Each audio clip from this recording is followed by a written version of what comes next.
बिहार में सरकार भले ही बार बार करवट बदलती हो, लेकिन अपराध और आपराधिक घटनाएं लगातार बढ़ती ही जा रही है।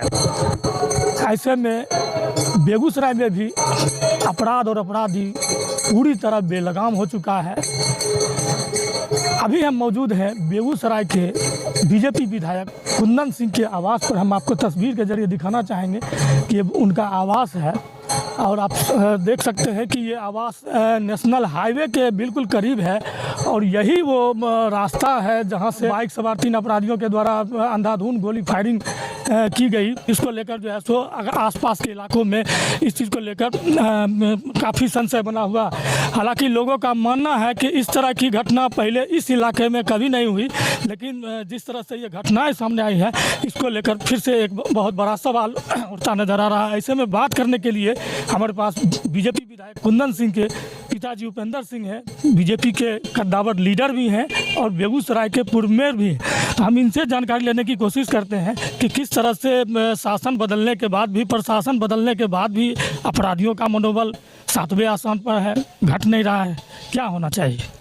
देखिए, इसमें सबके जड़ में तो एक ही है कि लॉ एंड ऑर्डर अगर सही नहीं होगा तो निश्चित तौर पर जो क्रिमिनल लोग हैं और जो असामाजिक हैं उनका मनोबल बढ़ेगा ही।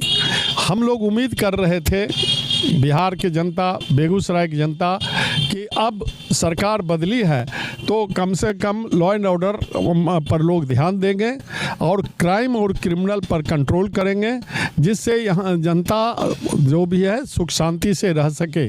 लेकिन जो देखने में आ रहा है कि दिन दहाड़े हो, शाम का 8 बजे, 8:15 बजे, 8:30 बजे इस रोड पर लोग जाते हैं रिवॉल्वर लहराते हुए, लगाते हुए, पता नहीं किसको निशाना लेके जा रहे थे।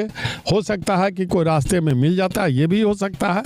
मैं भी उधर से आ ही रहा था, 8, 8:15 में ही हम बाहर से हम अपने गेट में इन किए। आइए, 8:30 बजे की बात है, पता नहीं क्या किसी के मन में क्या है नहीं है।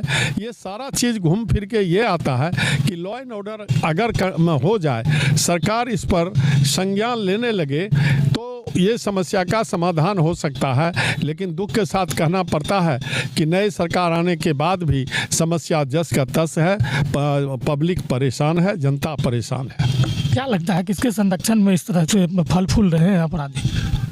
देखिए, यहाँ चाहे लेन माफिया हो, बालू माफिया हो, इसका तो बोलबाला है और उसमें उसी ढंग का आदमी रहते हैं जो सामाजिक नहीं हैं।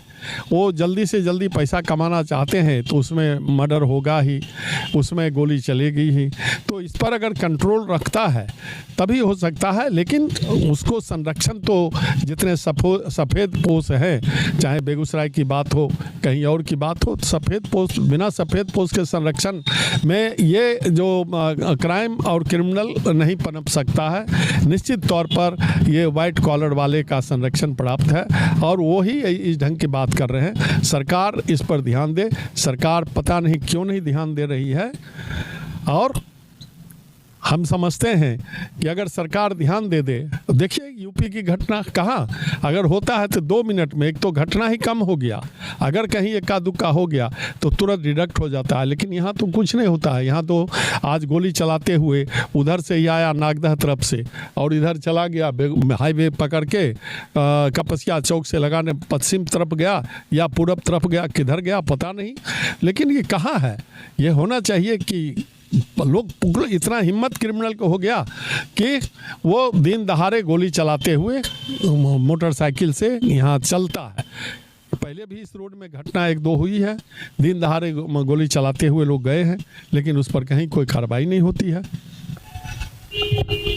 बहरहाल इन्होंने इस घटना के बाद लॉ एंड ऑर्डर पे व्यवस्था पर सवाल खड़ा कर दिया। इतना ही नहीं, इन्होंने अपराधियों को सफ़ेद पोश और बालू माफिया का संरक्षण करार भी दे दिया। इनका साफ तौर पर मानना है कि सरकार बदली है तो सिस्टम भी बदला है और सिस्टम बदला है तो यहाँ का माहौल भी निश्चित रूप से बदलेगा। लेकिन इसमें प्रशासन को थोड़ा मुस्तैदी दिखानी होगी। अब देखना दिलचस्प होगा कि इन तरह के छुटभैये जो अपराधी हैं उस पर प्रशासन किस तरह से जल्द नकेल कसती है। बेगूसराय से न्यूज़ 24 के लिए जीवेश।